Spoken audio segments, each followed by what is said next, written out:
वैसे तो मुझे किताबों में काफ़ी इंटरेस्ट है, लेकिन पिछले कुछ महीनों में मैंने कुछ किताबें पढ़ी जिनके इम्प्लीकेशंस और इफ़ेक्ट्स मेरी लाइफ में थोड़े काफ़ी अलग अलग रहे हैं।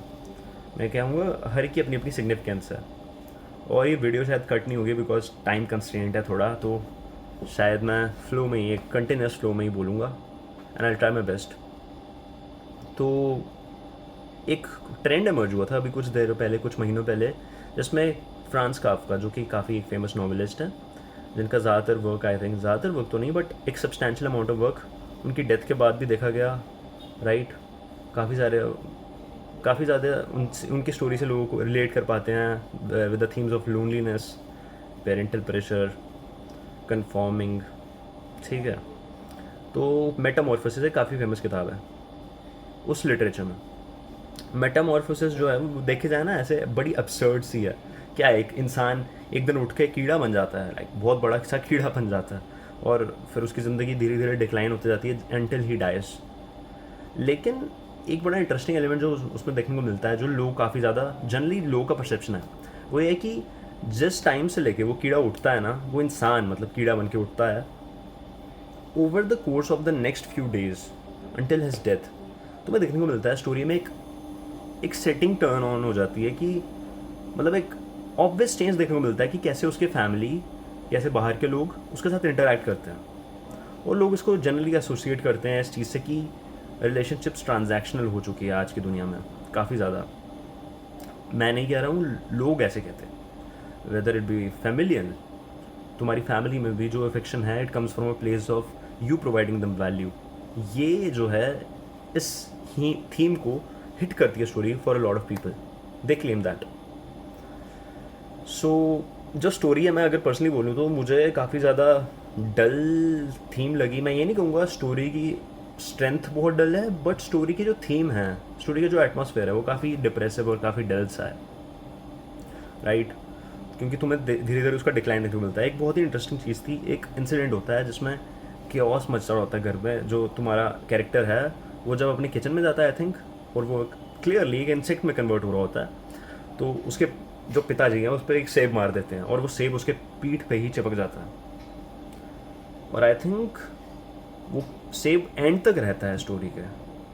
मे बी अक्वायर्ड ट्रॉमा के, मतलब कुछ जगहों पे तुम अगर ऑनलाइन देखोगे, कुछ लोग क्लेम करते हैं कि शायद ये अक्वायर्ड ट्रॉमा की तरह है, जो कि अनरिजॉल्व रहे तो तुम्हारे साथ ही रहता है up until the end of your life. So I won't claim that, I will just put it out there for you since some people claim it. फिर उसके बाद एक किताब आती है जिसका नाम है द एल्केमिस्ट। द एल्केमिस्ट मुझे पर्सनली बोलूँ मुझे काफ़ी अच्छी लगी। मुझे एक ऐसे टाइम पे मिली थी जब मुझे एक्चुअल में उसकी ज़रूरत थी।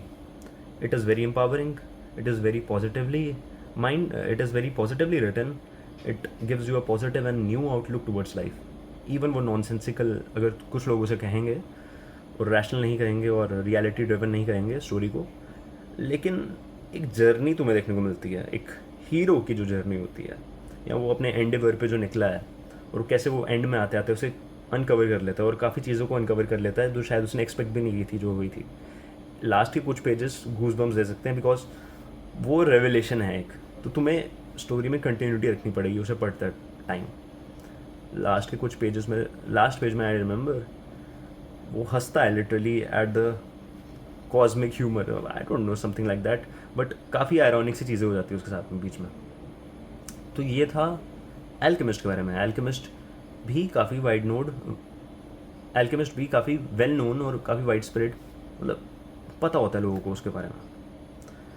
फिर तुम्हारी एल्केमिस्ट के अलावा आ जाती है फ्रैंकनस्टाइन। तो तुमने मॉन्स्टर सुना होगा भी, फ्रैंकनस्टाइन्स ब्राइड करके शायद एक मूवी भी आई थी, मैंने देखी नहीं है, बट फ्रैंकनस्टाइन पॉप कल्चर में काफ़ी फेमस कैरेक्टर है, एक मॉन्स्टर है, एक बेसिकली एक। फ्रैंकनस्टाइन की जो किताब थी, मैं सच बात बताऊँ, मुझे जेन्युइनली जब मैं पढ़ रहा था काफ़ी डिप्रेसिव लगी वो भी, लेकिन वो मेटामॉर्फोसिस से अलग सेंस में डिप्रेसिव है। फ्रैंकनस्टाइन में चीज़ें हमेशा स्टेडिली एक डिक्लाइन की तरफ जा रही हैं, स्टेडिली। मेटामॉर्फोसिस में तुम फिर एक्सपेक्ट कर सकते हो कि चीज़ें डिक्लाइन होंगी क्योंकि एक इंसान इंसेक्ट में कन्वर्ट हो गया तो क्या ही हो जाएगा, मतलब उसके बाद उसका obviously decline is non negotiable, decline is inevitable, right. लेकिन फ्रैंकनस्टाइन में चीज़ें प्रिवेंट की जा सकती थी, उसके बावजूद एक फीलिंग रहती है तुम्हारे अंदर कि चीज़ें प्रिवेंट की जा सकती थी, बट चीज़ें फिर भी गलत आती हैं और काफ़ी ज़्यादा कैरेक्टर्स की डेथ्स भी हो जाती है स्टोरी में। एंड में तुम्हें पता चलता है जो कैरेक्टर जो काफ़ी फिलोसॉफिकल भी है, उसके एलिमेंट्स गॉथिक लिटरेचर करके एक चीज़ होती थी पहले, जो किताबें लिखी जाती है और उस थीम की है, साइफाई भी उसे कह सकते हो। लेकिन जो उसकी ऑथर है मैरी शेली, अपने आप में जो मैरी शेली की पर्सनल एक स्टोरी है, लाइफ स्टोरी, आई थिंक वो भी काफ़ी बड़ी सिग्निफिकेंस प्ले करती है, काफ़ी बड़ा रोल प्ले करती है इस स्टोरी की फॉर्मेशन में। आई थिंक एक छुट्टियों में, एक वेकेशन में, as a challenge Mary Shelley ने इस स्टोरी को फॉर्मुलेट किया था। उसके बाद आती है थिंक स्ट्रेट बाय डेरियस फोरो। एक्चुअल में एक सेल्फ हेल्प बुक है, लेकिन ये सेल्फ हेल्प बुक्स पे भी कमेंट करती है बीच बीच में, क्योंकि जो बुक का एम है वो है कंसाइज होना, बहुत ज़्यादा बड़ी बुक नहीं है, और किसी एक आइडिया को सेल नहीं करती है। जनरली डील कैसे करते हैं सिचुएशंस के साथ में, उसके साथ डील करती है। काफ़ी मेटा हो गया, बट लाइक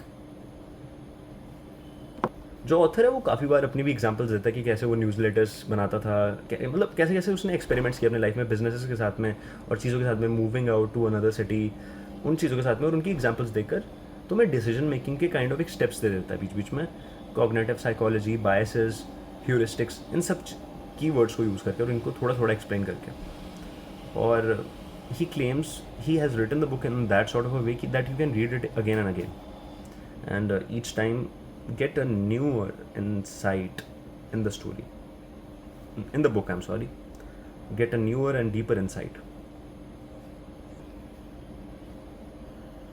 तो बस यही है, ये कुछ चार किताबें थी आई थिंक जिनके बारे में मैं बात करना चाहूँगा, मतलब चाहता था और कर ली मैंने। तो आई लाइक रीडिंग। मैंने एक पोल भी रखा था आई थिंक कुछ दिनों पहले, जिस पे एक ही वोट आया है एविडेंटली, एंड इट वॉज कि तुम जनरली कितनी फ्रिक्वेंटली पढ़ते हो, like reading any sort of book. I didn't ask for an academic book, and it was like reading what is that was the only vote. And I do believe a lot of us lack the habit of reading at its finest, even at its core, let alone the finest or at the greatest level of concentration. वो तो बहुत दूर की चीज़ है। इसकी दिक्कत क्या है कि लोग अज्यूम करते हैं कि reading is not for me. मैं भी बहुत बार जब रीड करता हूँ, लाइक एक दो हफ्ता जब मुझे हो जाता है रीडिंग की हैबिट में अपने आप को इंडल्ज किए बिना, I find it hard to cross that threshold, जिसके बाद में तुम्हें एक फ्लो स्टेट, एक कंसनट्रेटेड स्टेट में अपने आप को पाते हो। तो मुझे उसमें उसको पार करने में भी स्ट्रगल देखने को मिलता है जब मैं थोड़े दिन हो जाते हैं मुझे रीडिंग किए बिना, लेकिन इवेंचुअली हो ही जाता है। उसके बाद फिर से रीगेन हो जाता है वो मोमेंटम, और इसके साथ में तुम गेन कर पाते हो, एक्सेलरेट कर पाते हो अपने आप को आगे। This is what I wanted to talk about, really a little small thing but still